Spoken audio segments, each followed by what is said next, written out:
Hi everyone, welcome back to the Long Way Back podcast. I'm your host Timmy Long, joined today. By Tommy Long. Today we've a fellow Northsider, Adrian Bowen. Bowen, he was a good friend of ours growing up. We would have used with him, and I seen him there for the first time a while back. I'd say in fucking years, and I swear to God, I had a big smile on my face leaving him. And even from walking the door there, I go on to even to hear what's coming out of his mouth, his vocabulary and the sense that's coming out of his mouth is amazing. Bonnie, how are you? Good to me. Good, boy. Good. Great to have you, boy. Nice one, boy. Nice one for asking me. And Tommy asked me as well to come on. Wow, I was delighted when he asked me. I was already saying it there before the podcast when I seen yourself and James starting off the two Norries. I can remember I was already about a few weeks sober, boy, and I seen that, and it just inspired me. To see two people like doing well, like and I always wanted to get on something like this, just to talk, not for myself, but for somebody else, like.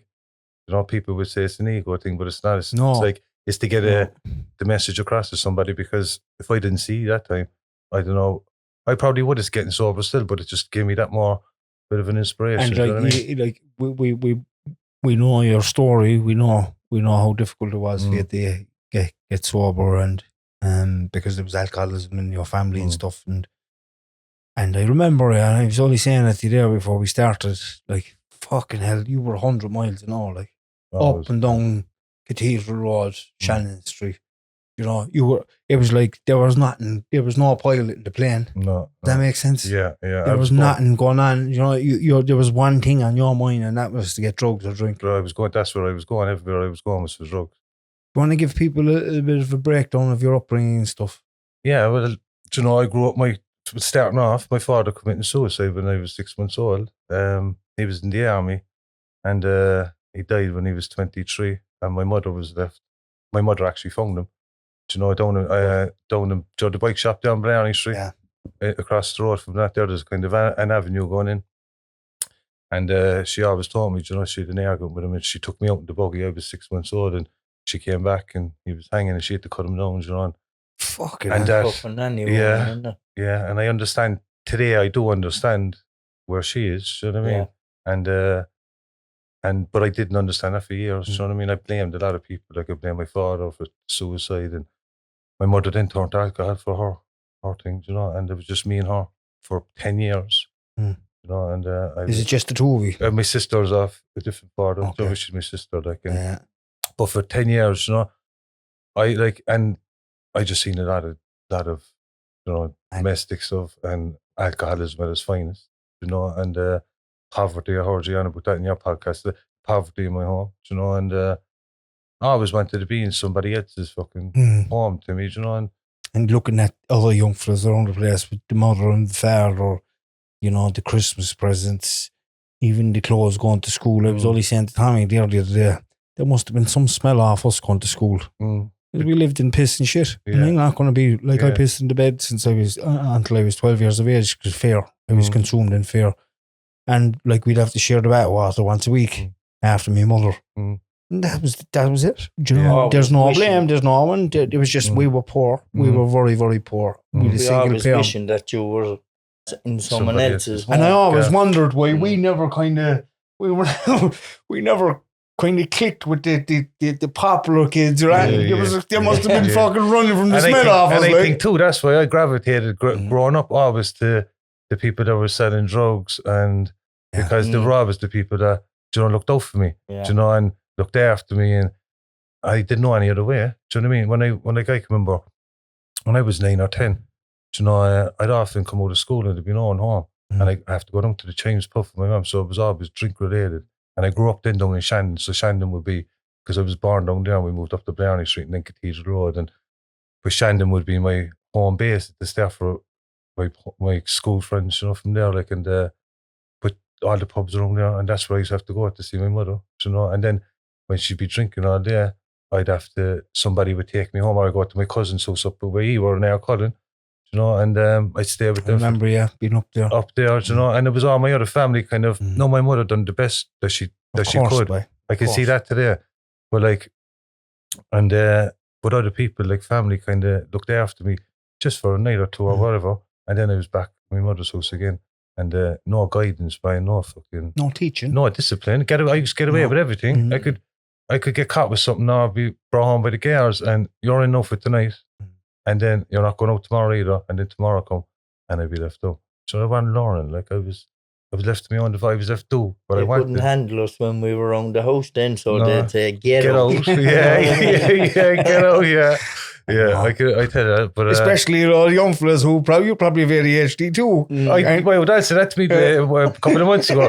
She said, you can't rest, you have ADHD. I said, I don't care, give me anything you want, I don't care. I'd be sitting in the chair after being missing, like used to run away more a bit, and I might have fucking some form of cut, and I'd be picking the cut. I'd be sitting on the chair now, I just could not stop picking or pulling or dragging. I was doing something, right? But she said to me there already last night, she was talking to me, she says, I'm not talking to you no more. I said, why? She said, because I just told you that about 10 times you're not listening to me. I said, what? I said, tell me again, I actually am sorry. I said, do you know what I mean? You know what it was for me? My leg used to never stop. Shaking. Come here, rattling. Tell me this.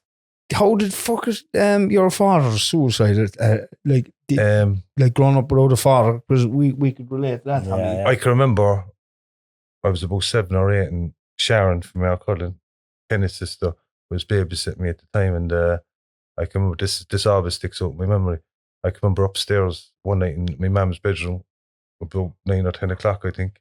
She was in the pub, so it would have been still open, and that's why I think it was 9 or 10 o'clock. And I can remember crying on my knees, and she was saying, what do you want? I said, I want my dad. Do you know, and I was crying, like I missed him, but I never met him. Do you know, but my mother taught me something by growing up to me. But I can remember she used to always say to me, because when I was about 11, my mother then got sober. But she used to always say to me from 11, Adrian, when you're going up the stairs, before you go to bed, make sure you say your prayers to your dad. And I always prayed to him. No, I didn't have any faith or belief. I just prayed. And when I was in trouble, and I still, from 11 till now, I still said more kind of the same prayer. But no, it's a different kind of belief. Yeah. Do you know what I mean? No, before I was get out of trouble, now when I'm going through something, I know if it doesn't happen, okay, he has something. But like, it's kind of strange to say, but for me, I never met him, but I did. Because he got me through an awful lot of stuff. But it's powerful in its own sense. Unreal, right? I tell you, like other people don't believe in that stuff, but everybody's different. I always had that kind of spiritual feeling growing up that something was there for me, because the situations I was in, I got out of, you know, and but you know, people were there for me, like, you know, and it's mad, you know, it's but when I look back, I always kind of at the start, like I always resented him, and why did he do it? I just didn't understand. You know what I mean? Nearest thing that me and Tommy had to a father as well, he would committed suicide. Brendan was the nearest thing to a father we would have ever had. You know, he stayed with my mother for about 7 or 8 years. And he was very good to us, but I had this kind of rebellion towards him, because my own father wasn't around, and I would have looked up to my own father because of hearing about him around the place from other men in the area, even though he wasn't even living in Ireland. And I always kind of wanted my own father, even though, and Brendan was so good to us. And I remember when he did die, he died by suicide as well. I was so hard at the time. Not hard, I was always soft, right? Where I had to have this hard image going. Yeah. And I remember when the guard came into my mother's front room, and there was someone else there, a relative as well, of Brendan's, with him, who was fantastic, very, very good lady. She looked after us a lot growing up as well. And I remember I'm just telling my mum just kind of, my mum's crying like a hyena.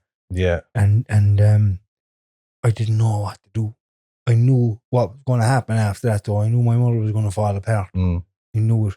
And I went upstairs and I cried into the pillow, because I didn't even want people even knowing. Crying over and cried into the pillow. Because your thing is growing up, like, don't cry. You show no emotion. And that's what protected us. Yeah, don't say nothing to no one. Do you know what I mean? Yeah. When you're getting whatever, don't say nothing. Do you know, and you're growing up with all that belief system as a young child. What happened at home? Stayed at home. Stayed at home, and with the boys, the lads. I grew up with that. You grew up with that, and you're carrying that into your thing, unknowing to yourself, and it becomes so fucking normal then that you say nothing to no one. And when you're coming into recovery, then very hard. All to the break times I even tried to in get sober recovery. by all that stuff, but was breaking me back. But I didn't know until I already understood my father's suicide. That's when I ended up being suicidal myself.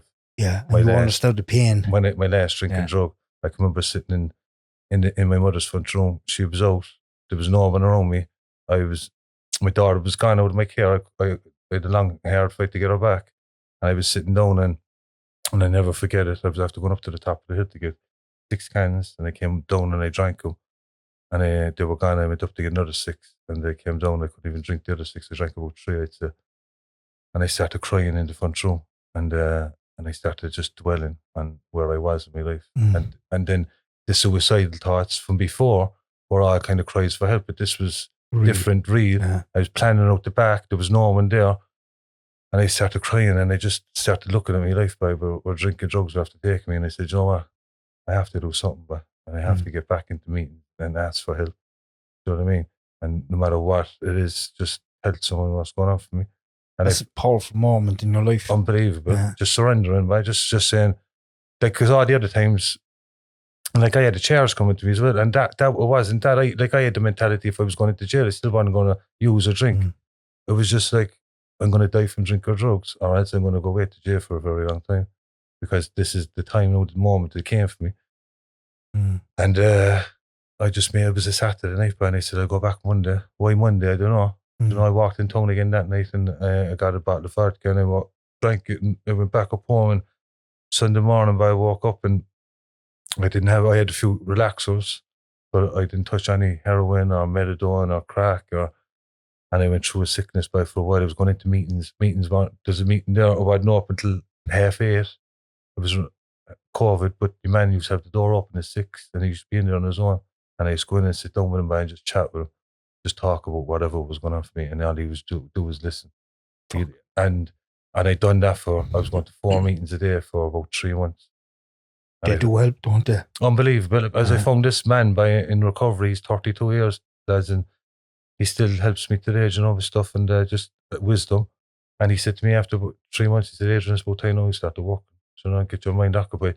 And I didn't know at the end of a measuring tape to the top of a measuring tape. I said, so what am I going to do, like? Do you know what I mean? And he said, what should I do? I said, no, like, what I'm good at, like, do you know what I mean? Yeah. And I said, but you know, I fucking felt, you know, I could lift things and do things and get into the building line. Do you know, I'm working with Dermot. I'm working with Dermot for the Tommy's working on the site, and I was in treatment with him, like, and he took me on, and he just taught me basics, do you know what I mean? But we used to have a crack, like, he was, you know, bang on, like, and but then I said, you know what?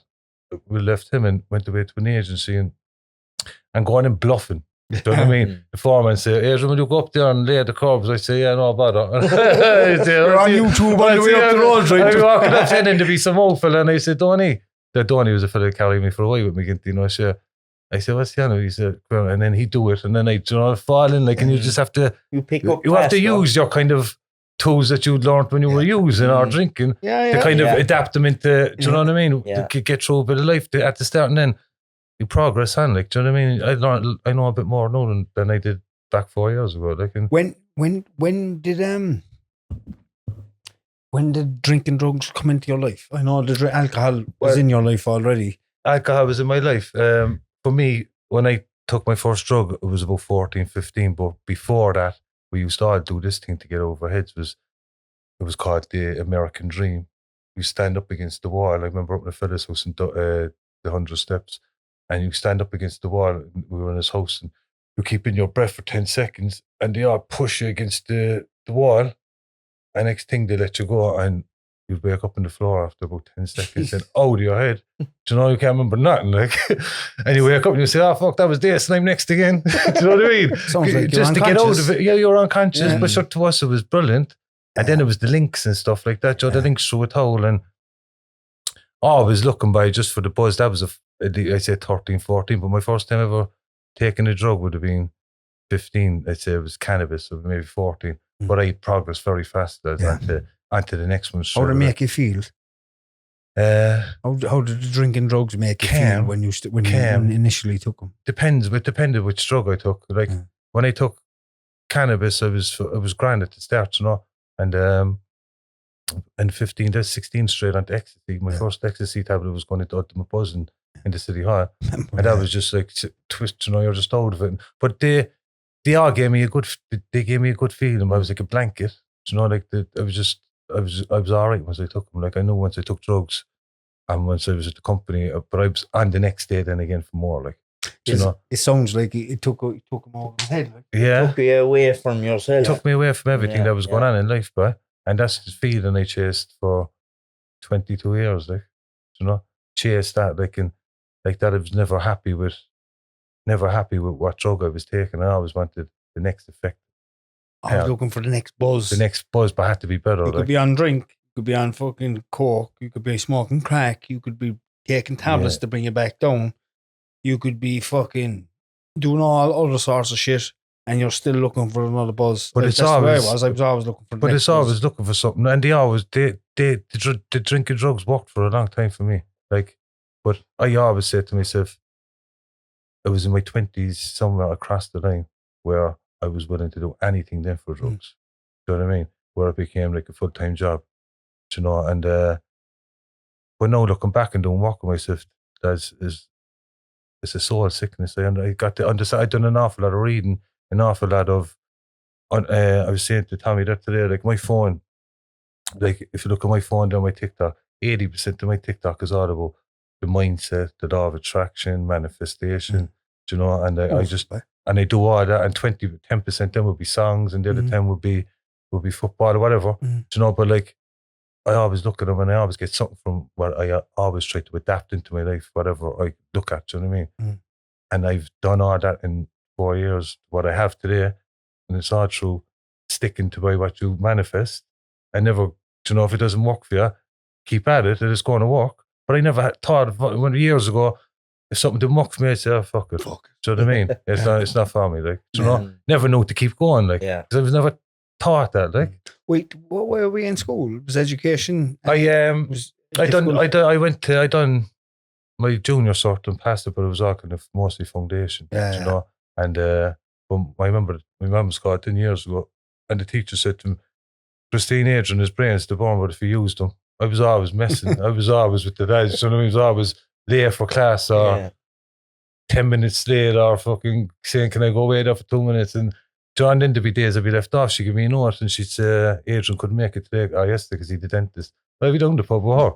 Do you know what I mean? Do you know what I mean? But like, and so you went to all that, like I know today if I was doing that with my daughter, she'd grow up into all that stuff. Do you know what I mean? It all becomes so normal. Like, and it's true what they say, like fucking monkey see, monkey do. Like. And fucking hell, I believe that's so much true. Monkey see, monkey do. And it's just people don't understand that. No. People that have children today and they don't really have too much awareness around their own actions and they don't have the insight around understanding how their actions are going to actually affect your child's mentality and their belief systems. It's sad, and I believe it's just something that should be taught to parents as well. It should be taught that, like, if you do such and such and such, your child is going to look at you and believe. Because I'll be honest with you, like, we grew up in a fucking violent home, a really violent home. Okay, and I swear to God, violence we used any. Because you're seeing it all the time, and it was the answer to everything. We knew nothing else. You know. We fucking we were constantly fucking physically active. Yeah, you know, because you're seeing it all the time, seeing it becoming part of you. And I can remember my mum used to say to me years ago, Adrian, show me your friends and I tell you who you are. And I would say, sure, that's what's the name. He's bang on, you know. But like, God, my friends were like me. Do you know what I mean? But I didn't understand. No, I know the people you're around are the people you're going to be kind of become, or you know, you're going to have that kind of a life. You're around people that are taking drugs. For sure, I couldn't see it. Because you've something to relate. You know, when I hear parents, and listen, it's not always true either, but when I hear parents say, stay away, baby, it's not good. Like, they're probably saying, the other parent is probably saying the exact same thing. Nobody was left hanging on with me. Because I remember years ago, one of my buddies, he's dead now, and he said, I can't, it's way around the corner. I Yeah, can't do it. many a time But you're left coming to my house, I used to be saying. I know, yeah. But Jesus Christ, boy. I tell you. But do you know what I found though, growing up as well? Whatever difficulties you were having inside your own home, there was always that one or two women on the street that seen how difficult it was for you, and they'd kind of look after you that small bit. Yeah. No, they were probably fucking up their eyeballs, with their own kids. Yeah, but they might give you a bit of a dinner here and there. They see the goodness, do you know what I mean? Yeah. Because they could see what was going on for you. My mother's friend, she died about 10 or 15 years ago, and she always comes into my mind, and like that, I have spiritual when she comes into my mind. She's always say, Christine, when you see Adrian, tell him lift up his head, because I used to be walking up with Uncathedral Road, my head down, full of shame, full of guilt. But if I had a drug then or a drink in me, do you know what I mean? Different person. Yeah. But she seen it. I mean, she died, and she always comes into my head every time. Do you know, if I feel my head dropping now, which it doesn't happen often, but sometimes it still does because I'm only 4 years sober. Yeah. But there's still kind of stuff, behavior things that triggers the head will go down. But she always comes into my head, man. When she does, then I just pop it back up because that's powerful. It is. I'm very believer by in people that have passed by. Do you know that the things that they say they are there for a reason, like. And she has been one of those people in your life who have really shown you the goodness in humans. Yeah. And what I mean by that is, I thought people were fucking horrible and bad because of my own experiences. But when I got into recovery, people were just so kind to me and loving and giving me their time. And I think I've mentioned this a few times, like, I always used to think that I'd have to give them something back, and I didn't have anything financially or anything like that, because that would be always my answers, to give someone something back. Yeah. But I'd start offering my skills as a labour. I'd do this. I'll come out now and I'll dig up your backyard. Because you feel you have to give something, right? Yeah. Do you know what I mean? Yeah, I tell you now, there's a man, but he's as I said, he's not my sponsor, but he was like a mentor to me, right? He's 32, I don't know, a long time sober. And I remember at the start of 2 weeks, and I asked him, could he help me? And he used to meet up with me every Wednesday morning down in the coffee shop and spend 2 hours just giving me advice around stuff. And still to this day, I know he's have to help me with an awful lot. And I would be like, if there's anything you want me to do for you, he said, no, you just help somebody else. Yeah. You just help somebody else. Do you know what I mean? And like, I'd be like, nah, so I can't. Like, I need to do something for you. Do you know? But like, he's no, like, you just jump up to your mother and help her, or do, you know, like, just help somebody else. And it was given to me freely. So there you go. Like, if I couldn't give it to you, I'd be selfish. But like, I understand it. Like, do you know, I've just been there for somebody. Where did the drink and the drugs take it? So at 21, I was in Tabor Lodge, and I left Tabor Lodge, and I'd done the 28 days, and they suggested I go to fellowship house, so treatment centres were, and I had no problem off drinking drugs inside the treatment centre. Could stay off them, no problem. No other choice anyway. You could walk out if you want. And I went to fellowship house for 3 months, but I came out by reality, by life. And 2 weeks, I was around that time, I was 21, and I went back, and it was the cocaine, 17 to 21, it was cocaine for me. And I was getting in, I remember I was getting into high, because I went from hash to ecstasy to speed, 17 cocaine, and it was a total different thing because the price of it, as you know. And I tell you no, because my mother was sober at the time. She was 6 years sober, 5 years sober, and I was getting people coming around the house. She had to bail me out twice for 2 credit unions. She got 2 loans. And I pressured knowing people. I was just be inside the house party, and I'd say, yeah, can we take, knowing very well I couldn't pay it back. Can I just say something there, and you can continue from that? You brought up a very important point there about your mother having to bail you out, because that's a big deal at the moment. You know, a lot of families having to bail out young people. Yeah. You know, like, how did that actually affect your mother when she was having to, because she was trying to protect you, obviously. Yeah. You know, I look back now, Timmy, and I know the stress and the anxiety and the worry I caused around my mother's house, you know, had an effect, you know, and bringing people around the door, telling her I wasn't there, guards knocking at the door, you know, And I didn't know it at the time. Do you know what I mean? I just thought it was a pair. I wasn't doing it. I really genuinely thought I wasn't doing nothing wrong. I'm just living my life because it was the abnormal life became so normal for me that everybody else was doing it. I'm doing it. So, but I had fierce pressure and she bailed me out, and I could swear at the time I'm never going to get back into that debt again because I could remember the pressure of it. And then sure, I was back into addiction again, and I hit 24 and I turned to heroin, and that was just like the stress and worry and stuff over cocaine just took another level. You know, and you know, what kind of like I often hear Tommy talking, other people talking. That was when heroin. I know I was a bit like after that, like when I started taking heroin, it was about a year or two after I was on it. Then that's when I say in my 20s I was willing to do anything for drugs. You know what I mean? Shame, a lot of shame. Like I can remember being around fellas and they were taking heroin and I wasn't taking it. And when I was 23, and they ran out the buzz off it, you know, that it's an instant, you're gone, like, and I wanted it, like, but I didn't. Then I heard people saying the sickness, and I was like, nah, I can't get that sick from it. And I can remember by seeing people actually done by Pope's Key Church and years ago. So this was I'm 41 now, so this is nearly 19 years ago. And I said, you know what? I'll never be like them. So on heroin.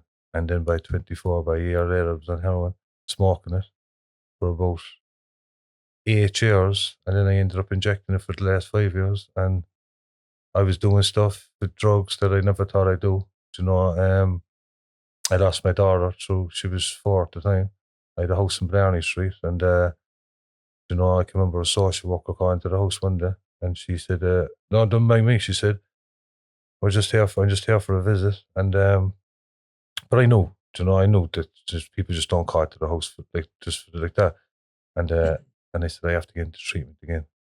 That was 2018, and I went down to Table Lodge, doing it for my daughter again. So I was doing it for other people. And I came up and I was back. I remember I was only out of treatment a half an hour. My sister came down and collected me. They all had the hopes up again. And the minute she got out of the car, she had a plan that where I was going. And she rang me about an hour after she was back. And she said, "You're not out of it again, yeah?" And I said, "No, I'm not." And so she knew with the phone call. The power of that drug is so scary. Unreal. Bringing everybody's hopes up and then boom. But even for yourself, you're coming out with this and you have it this time. And the minute you come out and you're into the reality, you're out of your bubble and your reality is like, whoa. Yeah. And that the drive to get it or for it to take you away from yourself is scary. And it's just like the comfort. That's where you go for the natural reaction. So I didn't learn anything really when I was in treatment. I just was happy to be away from drinking a drug. Do you know what I mean? I get a bit of weight back and eating. And then by 2019, I was after committing a crime, and I knew, you know, I was just sick and tired. I can remember I was up in my mother's house, and I rang Bruree, and they said there's a waiting list. You'll have to go to Arbour House. And I went to Arbour House, and I was going out there every week. And I was on Metadone for 6 years at this time as well. And they said they were going to be waiting about 3 months. And I said, I don't think I can wait 3 months. Like, I'm in a bad place. So I went home, and the next day I got a phone call from a nun in Bruree. I said, "Adrian, there's been a cancellation. We can take into Bruree now tomorrow. Can you get down?" And I can remember, I said, "Yeah." And I can remember sitting down the stairs, bawling my eyes out, crying. I was 36 at this time. And I sat down crying. I said, "What's wrong?" I said, "I'm not getting a phone call. I'm going to Bruree." So I finally thought, no, this is it. I'm going to get cleanest because it was 5 months. All the other places were 28 days and I didn't think they were working for me.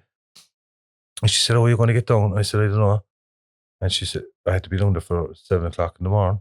And I had no car. I had nobody, couldn't ring anyone. And she gave me 20 euros then, the train. So I got our taxi to the train station and I had free travel pass. And I was desperate, like, to get the treatment. And I went down, got the taxi from 5 o'clock down to the train station and got the 5:30 train to Kilmarnock and Bruree. And I slept in the train station then for about an hour. I rang Bruree and the counsellor came down at 8 o'clock and collected me. And they said, "What you can't be using before you came in," but I was after being using the night before. heroin. Like, I just was sick and I didn't want to be going in there sick. I knew when I went in there, they give you medication, like the diazepam for 2 weeks. And I went in there and I was in Bruree, and Dermot will tell you, 17, 18 nights I was out in the corridor. I couldn't sleep. I was fucking dying sick, rattling. And I was like that.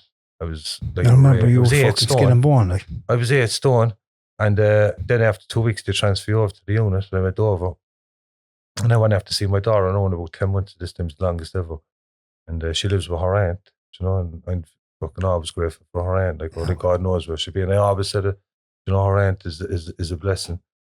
And she came down, and 5 months anyway, she was down every month as a visit every month. And I could hear her changing her voice and everything, and she went away. And I can remember ringing my mum then one day. I said, Mum, this is it now. I'm going to get sober because 4 months and I have a month left. And she said, Adrian, I was telling her for years.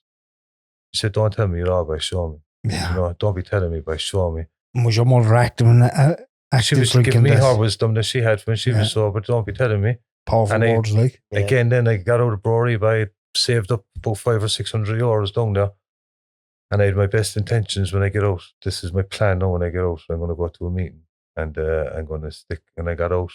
And like that again, my sister again, fair play to her. Like, she was always in my corner. Like, and she came down and she picked me up, and I got back and she dropped me off, and I had my daughter actually, and I told herself that I was going to a meeting. Could she take her back? The obsession came by the mind back, was gone. No matter how much I love my daughter, but I understand today, but when I'm in drugs, I love drugs more. Yeah. And I love my daughter more today because I'm not using, but when I take a drug back, and the obsession came, and I didn't know, and I can remember going over, I had to a bag of heroin again, but I said, I'm going to smoke now because if I take a hit, injected, I'm going to overdose. Yeah. But sure, I took a smoke and I was fucking, I was out of it again, but like, I was mad. And I can remember within like that again, the art clicked on. My daughter was after being out of my care, which is right. And I couldn't get to see her. And I knew this time that there was going to be a hard fight to get her back. You know what I mean? And there was nobody really talking to me. People were disappointed in me. And no more so than I was disappointed in myself. Mm-hmm. And I can remember I got out of Bruree in January 2020, and it was 10 months after that, so it was the 12th of October, would be my sobriety. I was the 11th, I was walking up with Mary Aikenhead after getting cans, and I can remember by it was 2 o'clock in the day, and I can remember by falling my eyes, crying, going up the road, and I was wondering to myself, why can't I get sober? Why can't I get it? What isn't I not getting? Do you know what I mean? I'm going to treatment, I knew 5 months, I knew 28 days, and why aren't I getting what people are getting, like? And I went in home and I carried on drinking again that day. And that was when that night came by, when I kind of had that moment by where I just done a lot of thinking. I was very, very suicidal. And I always think back to my dad when he committed suicide, that I couldn't do it to my daughter. And I understood the place he was in that night. I was like, I know where he was at, but whatever, I must have gotten something out of treatment before, because I knew there was a bit of hope, meetings and stuff and seeing people. And I know if I went back to meetings that I have to try something, because now I have this thing coming up in court, and I might have to get rearrested for it yet. But like, I was just thinking I have to do something about my life. And I went back into meetings 2 days later on the Monday, and I didn't look back since. So I'll be 4 years now on the 12th of October, and I tell you, the first decision I made getting sober was to go in a fight for my daughter. And I went into court, and I stood up and I said, Judge, the first thing I said, Judge, look, I have a past, but please, like I said, don't judge me in my past, don't define me in it. Just let me move forward and see my progress, and whatever you're asking me to do, I'll do. And she said, all right. She said, look, fair play to him. I don't see many fathers coming in and standing up. And she said, but look, what I'm going to do, she said, is you're going to have to go to a contact centre for 3 months. So this is not in October now. Court case came in December, because I got the final for it in October. And I went out to Torker, the contact centre, and so you go into a room like this, and it's half glass, and So there's 2 women in the glass behind you, and then there's a front room of a telly and Lego and stuff for a child, like, and it was the most awkward. How old was she? She was 5 that time, going on 6. And did she know who you were? She did.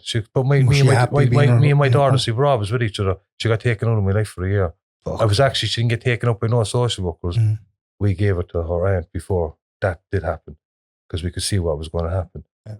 And, our connection was always there, but drinking drugs was after taking it.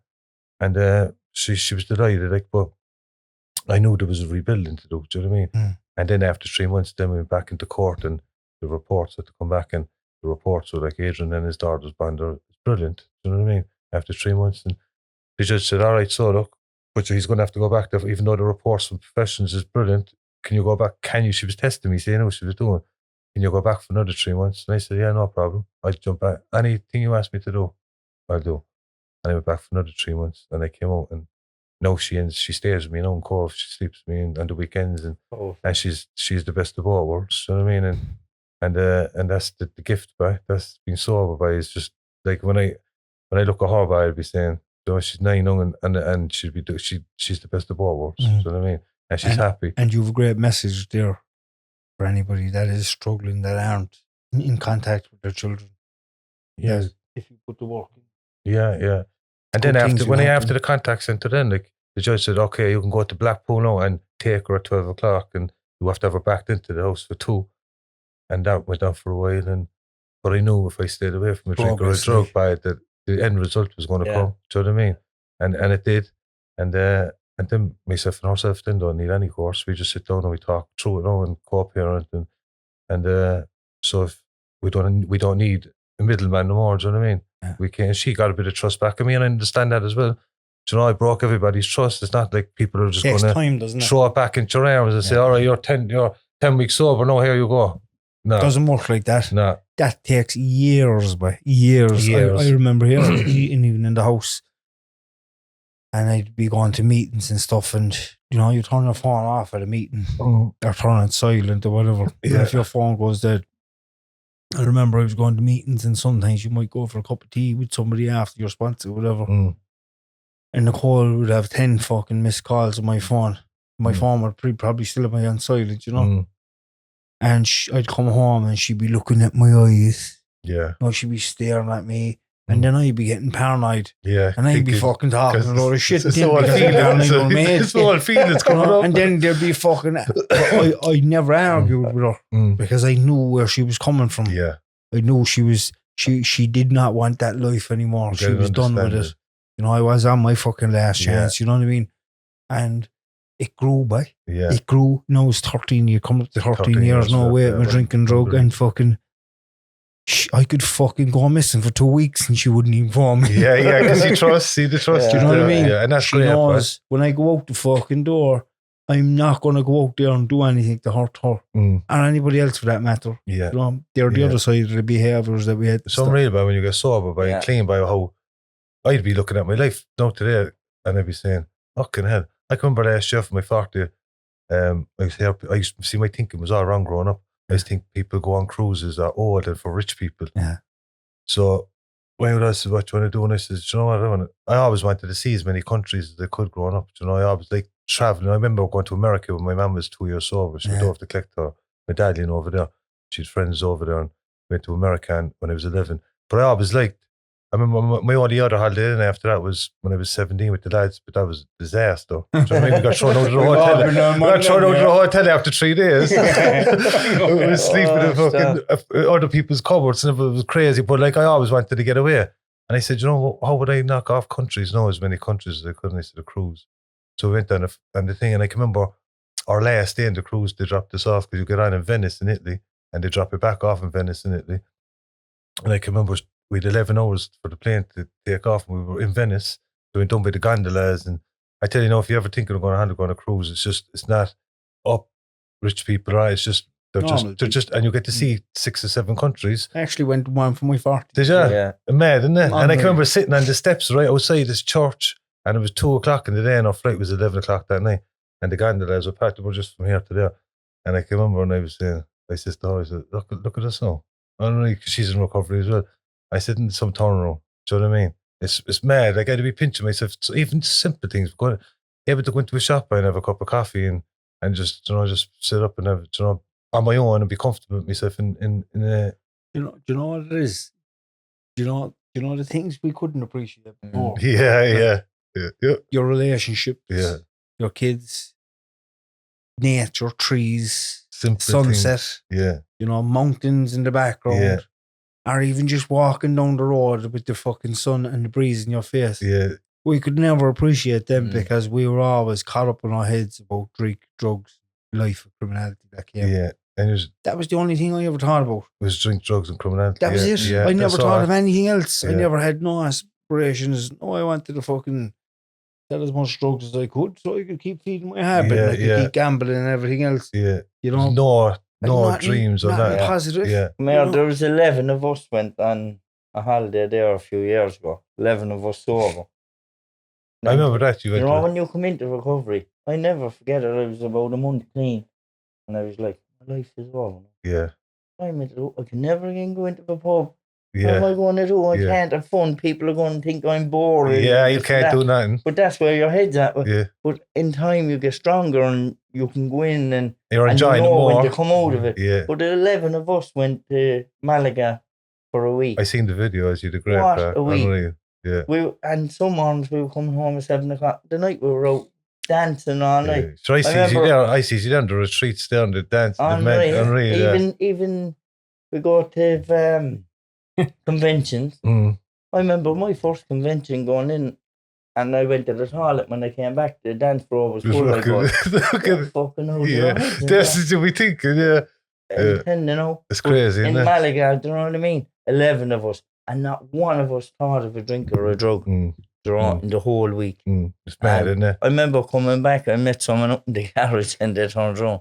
I don't care what you say, you were out here. Yeah, they can't believe it, see? It's hard for other people to see it, to do it without a drink or a drug. Believe it, yeah. But your life gets 100 times better. 100 times, because you can see it and you can enjoy it, and it's not a false feeling, it's not drugs taking over a drink. And the best part about it, you're not waking up hungover or what did I do? Who am I after? Where am I? Yeah, where am I? I remember I woke up in Spain, I didn't even know where I was. Yeah, it's crazy, isn't it? Literally. It's crazy, man. Walking around Spain looking for fucking my gaff and my bike and my helmet and everything. I actually didn't even know where I was. Yeah, it's mad. People that knew were on the plane with me, phoned me and fucking brought me back to an apartment. It's crazy. I was fucking cook. I didn't know where the fuck I was. I tell you, but when I hear, when you say things like that, when you look back, you'll be blessed by to say, being alive, but not locked up for a very, very long time. Like a lot of people say to me, about Timmy, like they'll be saying, nah,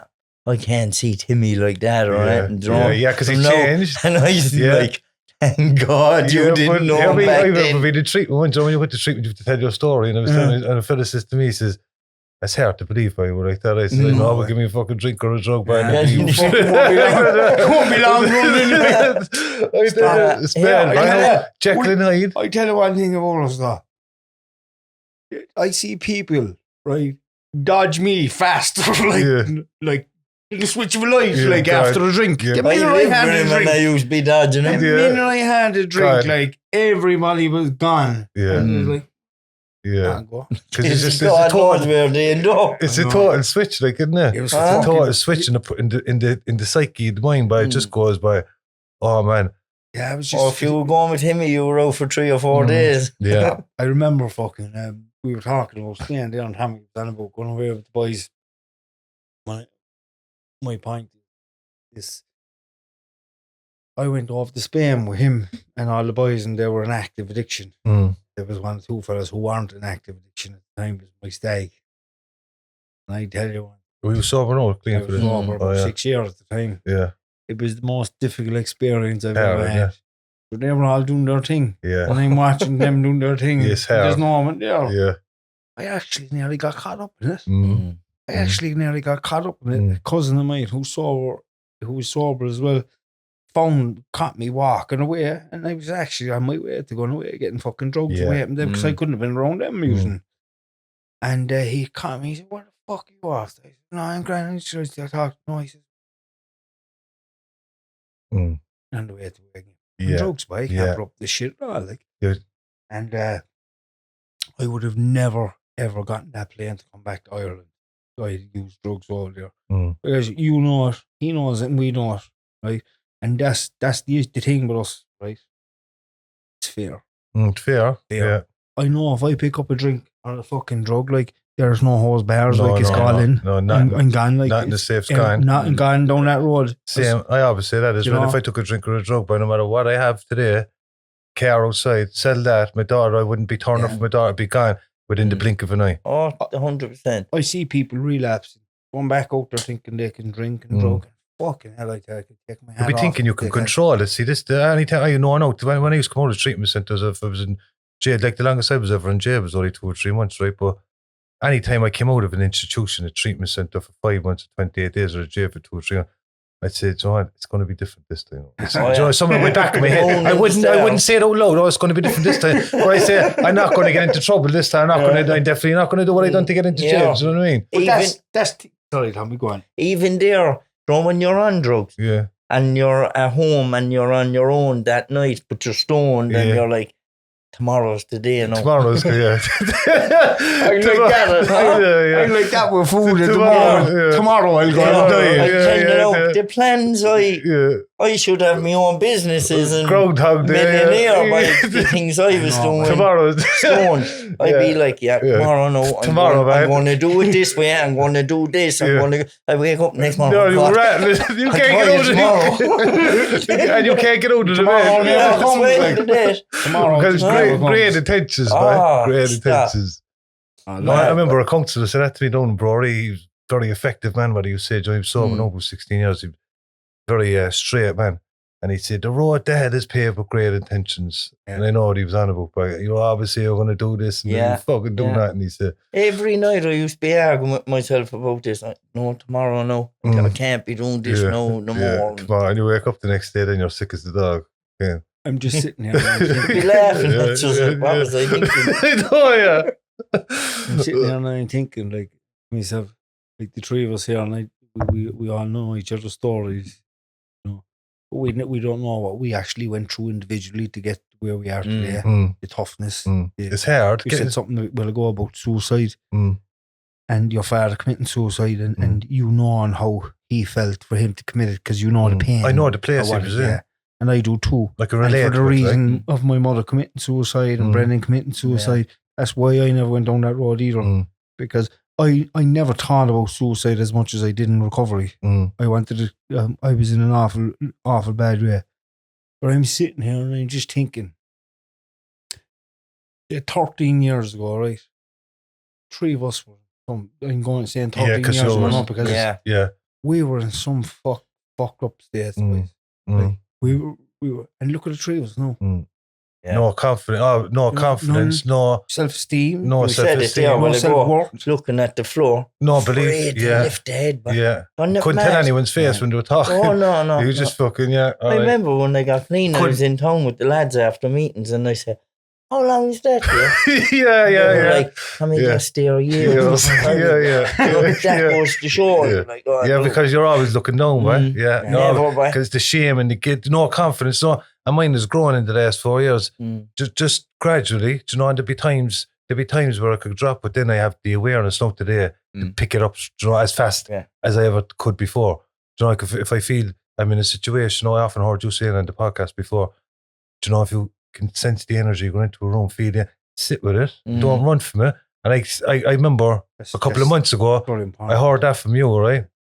And I could so relate to it, because I was in a meeting and there was a person in the meeting, and I got the energy, and I was like, fuck that, but I didn't. I just stayed with it and identified where it was coming from, and said, you know what?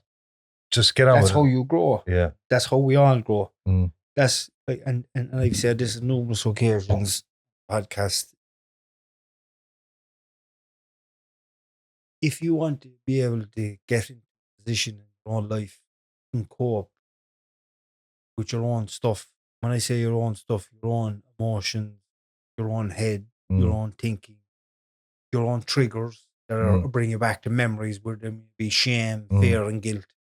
If you want to be able to cope with that stuff, you have to sit with yourself. and allow whatever's coming up, and you can't judge it, can't judge you. Don't beat yourself up. Just allow it. You allow yourself to sit, even though your head might be telling you you're that, you're worthless, no good, fucking. Still have to understand it. That's just a form of thinking. If you know how the mind and the body work, especially somebody who traumatized, who has core beliefs that are really negative about themselves. And I'm sure we all have them. Of course. Because we grew up in similar environments. And I had that belief that I was worthless, no good, never amount to nothing. Just you're a bad father. So I always had these beliefs. And I would sit through it. And all I wanted to do was running. Yeah. That's the growth by kid. I used to sit there like and all day and all fucking night. Like Tommy wouldn't know what's going on for me because I couldn't talk to him because I thought I was mad. Thought I was the worst of the world.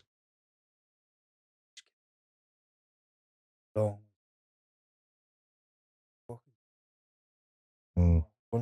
yeah. My life, we all had different environments. We brought up differently, but there was stuff happened. Yeah. And it destroyed me. Yeah. It broke me as a young child. I can remember you said that there too way back as well about being an introvert and stuff like that. I can relate to that because I was very into myself. But when I took drugs, then I was a different person. And today I could still be, like, I'm a kind of person now. I like just sticking to myself and my missus, and I don't have any big circle because, like, sometimes big personalities can attract drama into your life. Yeah, that's just for me. Like, because, when I come across personalities when I was drinking and drugging, I'd have to try to be bigger than the personality. And it gets uncomfortable for me. And then sometimes I just have to figure out where my pad is in life. Do you know what I mean? And I'm just like a person that's just like sticking to myself and doing my own, and like meeting up with people and and not big groups of people. And I learned that about myself. Some people like big groups. I don't. I like just being on my own or being up with one or two people at the most, and that's good for me. And that's a great way to be, because a lot of people can't be on their own at all. Yeah. They need to be with people all the time. I remember there about a year ago, I went for a walk. I was waiting for the gym to open. It was about 8 o'clock in the morning. We went to the Maldron Hotel in Shandon, and I went into the park because that's where I grew up, Shandon. And a lot of my friends would have died now since that I grew up with. And I just sat down on the bench in there and I was just reminiscing, but just to sit down on my own and just look back and the good, because there was good times there as well. Yeah. Growing up and up to no good, and I was just sitting down and just dwelling by, and I was just, lucky about to get out of. Get out of the addiction by. A lot of people didn't make it. A lot of our friends. I can remember my last overdose by my friend. No, he died. Like I was a year sober, and his mother asked me to carry the coffin, and they said I would. And but I can remember I overdosed at my mother's house, and I was after another fella that I was with died only recently as well from Knocknaheeny, and we have taken tablets. I was after to get my script off the doctor. And I was after getting 90 tablets, and I gave him 30, and I swallowed 30. And then after I swallowed the 30, the hit, and he had a hit. But he was going away in his car from my mother, so he drove off, and I was left in the house on my own. And I was saluting him by the front door, saying goodbye. And next thing I closed the front door by, and I remember no more. I was after ODing, and my friend said he rang my phone 6 times from down below by Shandon, and he said he couldn't get through, and he said he knew something was up, and he hadn't let me know all that morning.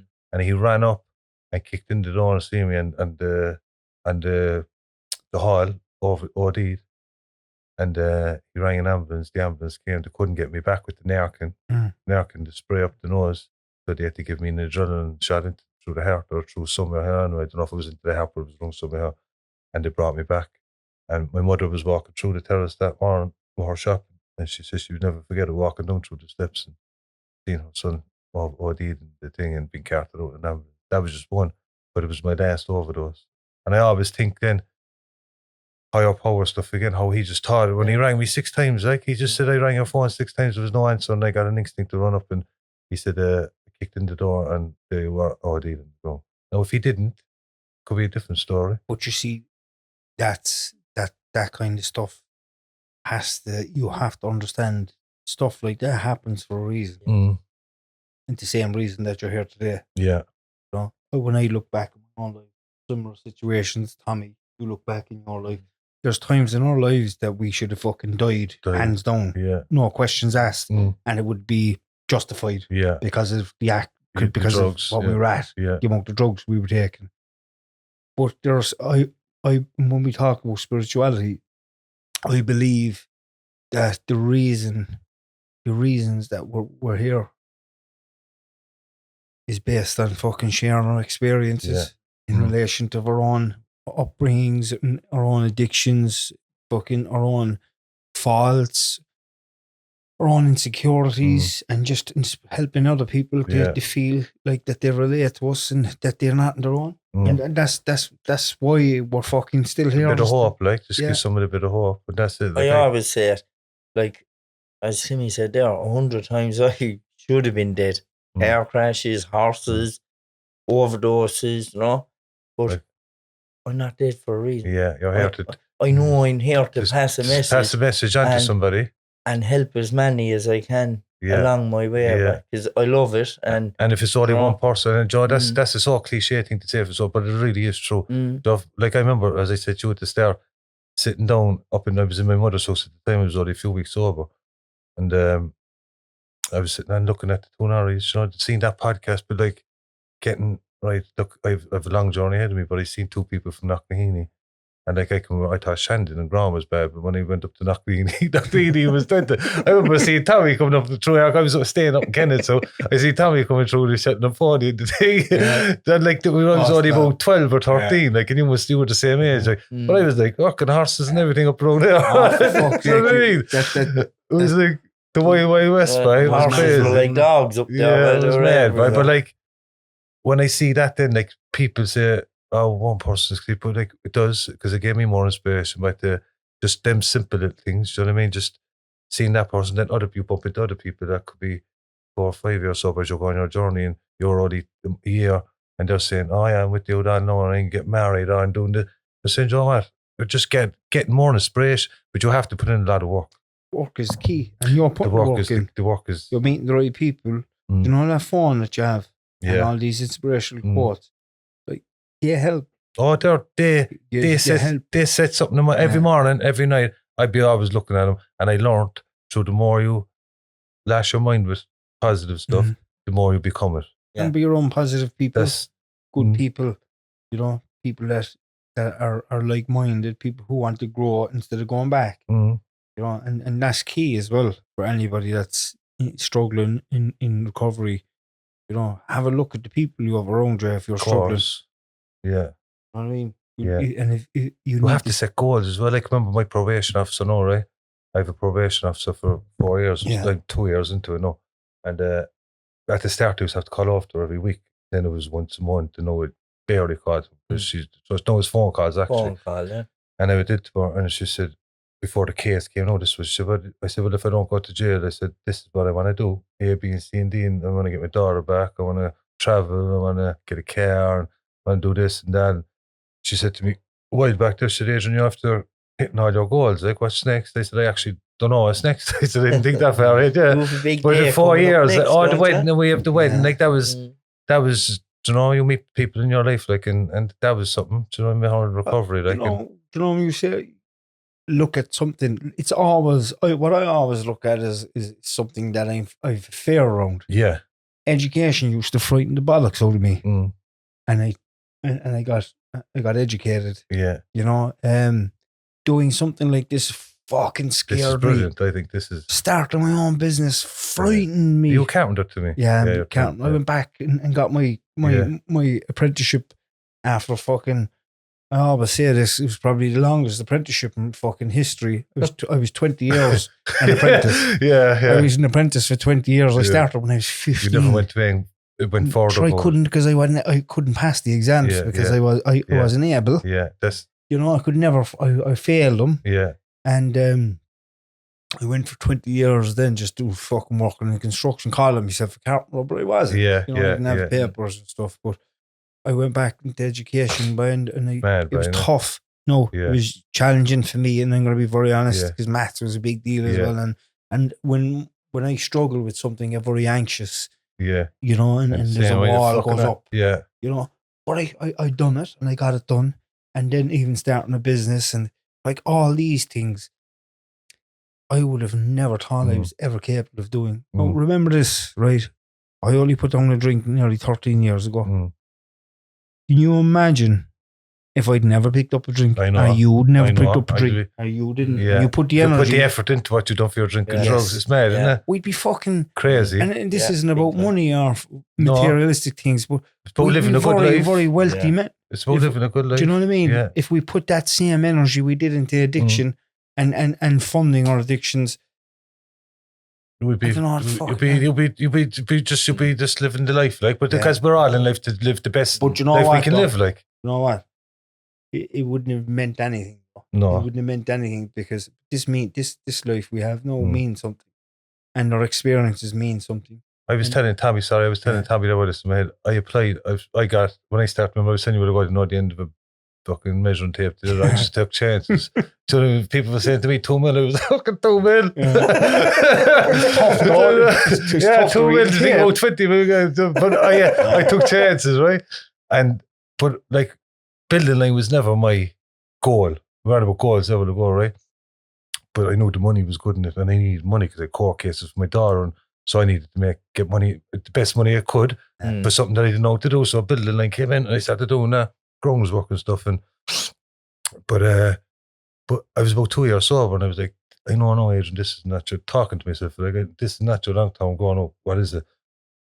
I was like, I like to get into the pharmaceutical places, because you're covered, healthcare, good money, and job for life. And so I was applying my CVs to all other places, and I wasn't coming back. Nothing was coming back, and I was just. But I had that mindset, keep going. So I was applying. Then I was talking to this fella there, sent Tommy this morning. I was talking to this fella a few weeks ago, and he got into this, but I can't say it because I'm in there yet. No, but he got into this place, and I said, "How'd you get there?" And he said, "I emailed top source, like," and I said, "All right, give us her email address," and I emailed her, and I said, "Look, could you just take, because my CV wouldn't be the best, do you know what I mean? But I got it done by somebody who looks like he'd be fucking brilliant, too." The CV. And I goes, "Can you just take a look at my CV?" And she took it in. She goes, "Yeah, I got into this for it then, that works there." And I said, "Look, he's there 28 years. Can you put in a good word for me?" And he put in a good word for me. And she sent me back with the aptitude test in last week, and I passed it. And now I'm on the interview process. So I was told, once you pass the aptitude test, you're more certain in. Like, your man told me this, so I don't count anything yet till it's in my hand. You're in there. But it's just, it was something that I pursued. Do you know what I mean? And if I don't get in there, I'll keep pursuing it. Because do you know what I mean? Because it will eventually open up into something. I know if you keep at something long enough, the doors will go down. But if you don't get in there, it's not meant to be. Oh yeah, what's for you won't pass you. And I believe in that truly, because stuff that I would have getting upset wanted, over and getting upset never came true, and then all of a sudden, like, oh, something fucking even better just came into my path, and I don't fight it anymore. I don't actually even contemplate if something doesn't work out. And this thing now, like, I've been putting in CVs now for 2 years, right? And maybe just, if it doesn't come back, that's the way I am, nice and calm about it. And then all of a sudden, this just presented itself out of the blue, and I'm like, hear me. All right, I'll take this. Huh? Do you know what I mean? But again, but that mindset again, if it's not for you, it won't pass you. If it's for you, it won't pass you. And like that, anything. I can remember doing my theory test there by the chef for my drive. Never drove a car in my life. Never got into a car. My mother always said, "Adrian, thank God you never drove, because you would have killed somebody. I would have taken some chances." But anyway, I said, I want to drive. Do you know what I mean? I want to just go places. Everyone wants to drive. So I didn't do my theory test. And I thought going and doing the theory test is just like fucking common sense. Don't have to study for it or nothing. I went in that and I failed it the first time. I went in the second time, failed it the second time. I did the third time, failed it the third time. I went the fourth time. I said I studied for it the fourth time. Through pain again. Like, it was just two things. And I studied for it. And I went in, says, "Adrian, your fucking second home." She says, "She says, will you get it right?" So I passed it.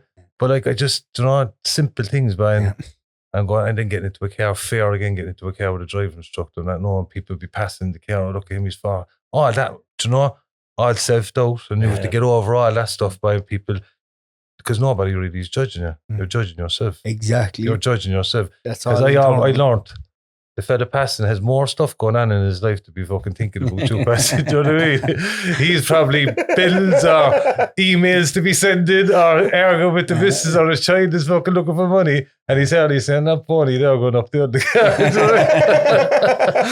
what I mean? It's true, like, but it's the head, you'll be consumed with self, by you'll be consumed in yourself, by. That's new, just human beings don't do it. Yeah, consumed. We think that the whole world evolves around us as in individuals, and that everybody. I saw a partner. If we go to a meeting there when you're getting sober, everyone's just talking about it. They're in there because they're trying to fucking stay away from drinking the drug.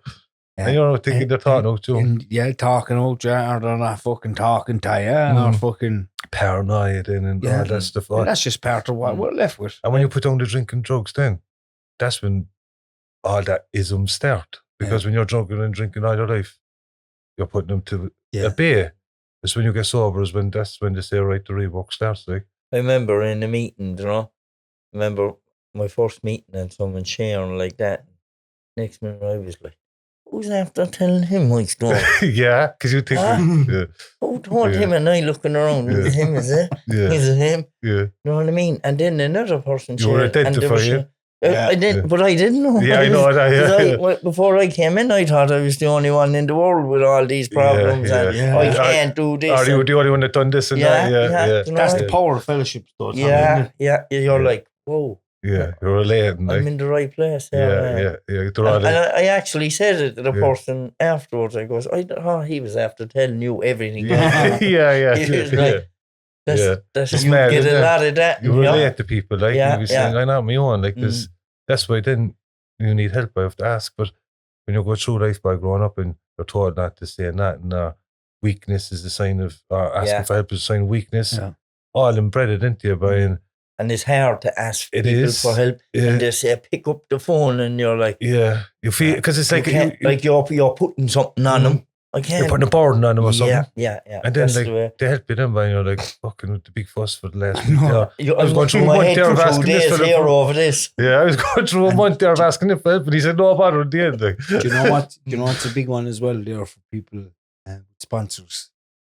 And I was like that myself.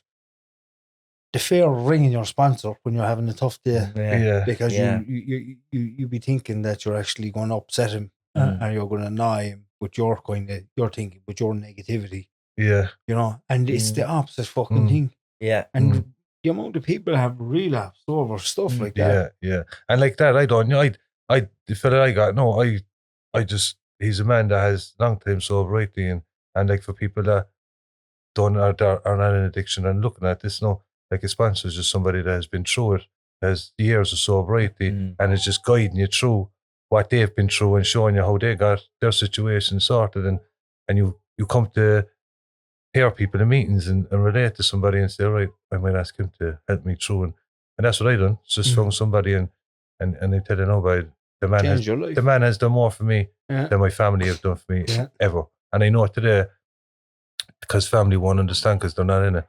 You have to be in it to understand, like, do you know what I mean? 100%.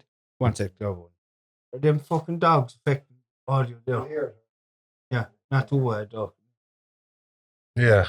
The ice cream van must be around. They're saying something. They're saying, bring me for a walk. I'll come back in and just say something that's in relation. Yeah. They want to go for a walk. Yeah.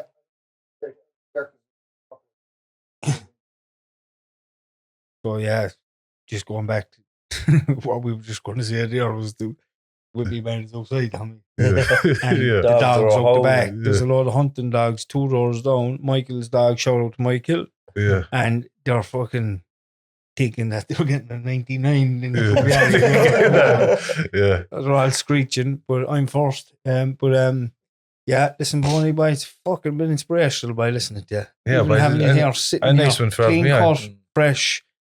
I mean, fresh, Tommy. Get up and do a day's walk. Me and him used together. We were. Like, and I was going to meetings at the start with yourself and the other fella. I was saying it there at the start before the podcast. Like, I remember being with you and we would have done that, wouldn't we? Anything. We would have done that. And I said, why were we there? And you goes, I know, probably robbing something or something. Because that's all I was ever on. There was always something to fund drunk and a drug.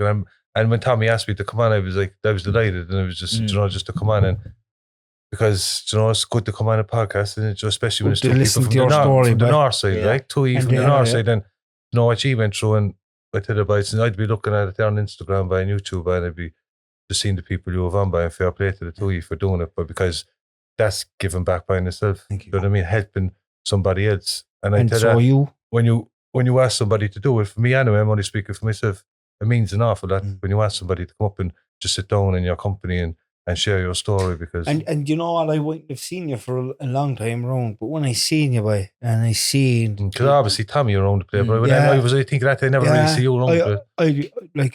I'm like you, I kind of keep to myself as well. You know, I do the podcast, and I've my children inside. I go to my little fella's boxes stuff. I seen that the box in there recently. Unreal, I work. I spend more fucking time with Tony there than Nicole. Yeah. Do you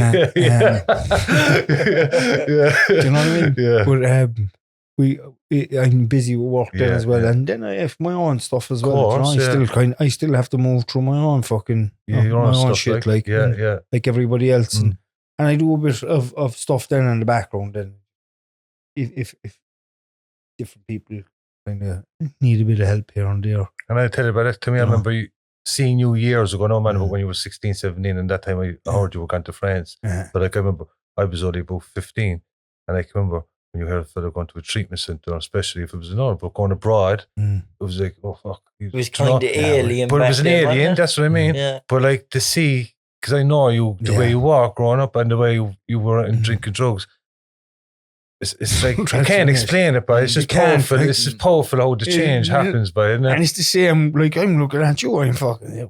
It's the mental, and when you see people, when you see like the mental switch in 3 people here now, and other people that we know have got sober, like, but not everybody gets to see this. Do you know how different it could be? Do you know if Tony went out to the off license there now and came back with a bottle of vodka, and we used these 3 glasses here? The car we got. The 3 of us are back to where we finished. Yeah. No, we don't pick. We pick up where we left off. I remember people who say that to me.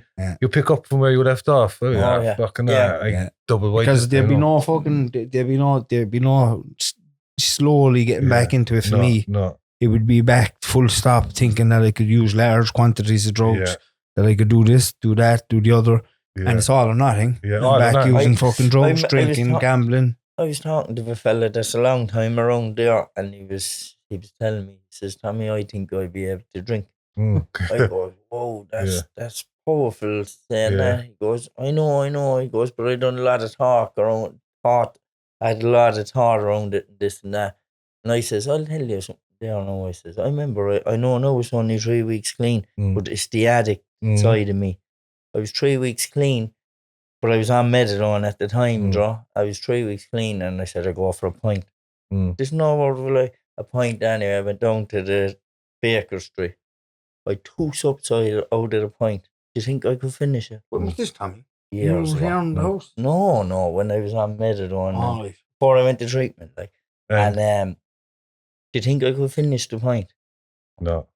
I had to go by as fast as I could straight. To someone's house to get mental. That's how just powerful it was. Straight into it, like one sip. I says, sets off the mental. Yeah, but see, I always think of that. Like, you know, if a drink ever did come into my head, I think of that. And that's, I know where the drink will bring me. Funny, since you said that, no, I remember being in a meeting at the start, right? And this man, a long time sober, and Joe just said a penny drop moment, you hear things and boom, it's switching something in your mind. I could have heard this years ago, but I just wasn't listening. But I heard this thing. But when I take a first drink or first drug, right, my body has an allergy to the drink or a drug. So when it takes a drink or a drug, right, this is how I clicked it on. Because I remember that time, very short and sweet, I remember when I said when I came out of Bruree, I was walking up the road and I was crying. And I was saying, why can't I get sober? He said, when you take a drink or a drug, it sets off the allergy in the body, which sets off the craving, which is followed by the mental obsession. And I can remember all these things. It was like that. Yeah, I can remember being obsessed with drugs and the drinking. But when I take the first drink or the first drug, it sets it all off again. If I don't take the first one, I'm in control. But when I take the first drink or drug, the control is gone. And I got That's all I need to understand. Do you know what I mean? That's all I need to understand. Having the strength to stop taking the first drink. But I know now if I take the first drink of drug, control is gone. Do you know what I mean? Completely. Yeah. And I always say, when I finished up on drinking drugs, I was on heroin for years. I used to drink maybe once or twice a year. But any time before that, before I picked up heroin, I was a raging alcoholic. Of course, yeah. I used to drink 7 nights a week. Yeah, I remember that time it was the same. I remember when I was touching, when I went down to heroin, the drink went to the back burner. Yeah. And you'd be saying, you'd be proud of yourself. But I didn't even know it. Yeah. It's only when I came around recovery and realised the drinking side of it, I was an alcoholic. For sure, all the times I ended up in the Bible, but from drink, when I was just taking out, I'd be quiet, because you were asleep. Yeah. But when I take a drink or a Coke, I'm gone in town and I'm stuck on people. If they give me heroin and I'm in the corner and I'm quiet. But I realised when I take a drink, it does. Meet your brother over here. I the same. Yeah. Oh, stop, man. Crazy, man.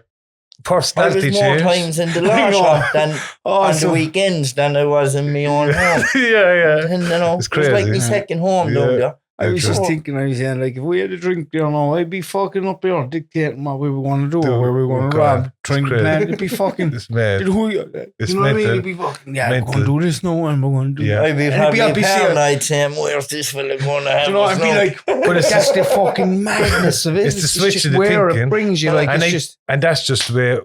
Like people say, I remember saying to that counsellor in Bruree, I said, was I born an alcoholic or was I born he says, what a stupid question to ask. I says, why? He says, the questions you should be asking is how you're going to get your life together. Doesn't matter if you were born one or not. You fucking are. You are one, he said. Just fucking focus on your. The answer to that comes in recovery. We were even asking the question, don't it? Yeah, you just get your life together. He says, the questions you need to ask. But like, all fear and anxiety growing up and the drinking drugs just eased all that. But then, as I say, like in the 20s, then is where I was crossing lines, where I wasn't working. Do you know what I mean? And I needed just to survive. It was my survival. Soothe yourself. Just calm the body down. Everything you took, if it was aerosol cans, hash, weed, drink, coke, ecstasy, heroin. They were all great at the start. Yeah, but they were all chasing. Great. And then you get burnt out from it, and like then at the end, it just wants to take you. You're chasing the first buzz all the time, like first line of coke, you're chasing that for the day. Yeah. Do you know what I mean? It's all fun and games at the start till you want to end your life. Yeah, I can remember there, but just funny, you know, myself and the boy used to be done Chevys, you know, and we used to be fucking have to be out all night when we ended up back in Chevys the next day. And one of the boys, I was after fucking catching him with a line of fucking talcum powder or something anyway, or salt, and back in the gaff that night we after catching him. He fucking cunt, he says to me, and so we took the Chevys the next day and he tried after a few gats and whatever. Still hung over from the night before, like, and his line of Jack's there for I says, no bother. I went to the next thing where I was after getting the fucking chalk off the queue. Yeah. It's blue, but when you chalk it goes white. I went in, man, and I came out. I thought I was crying. And the whole pub laughing. I was like, I can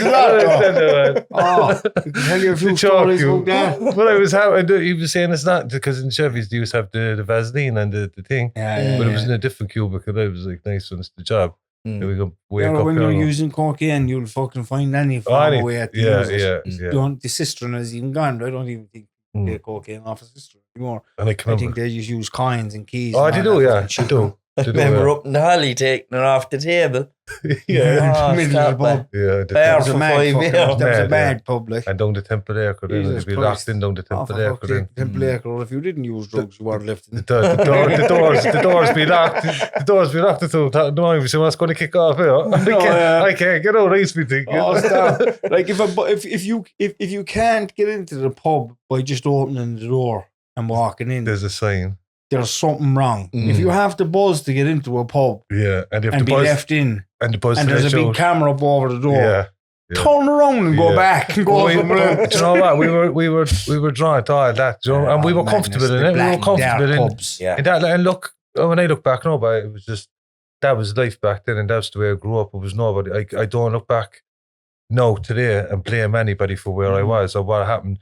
people in my life done the best. The mother done her best as she could. Like I done the best I could when I was in my addiction. And now I don't blame anybody, and I just get on with it, Brian. And you know what?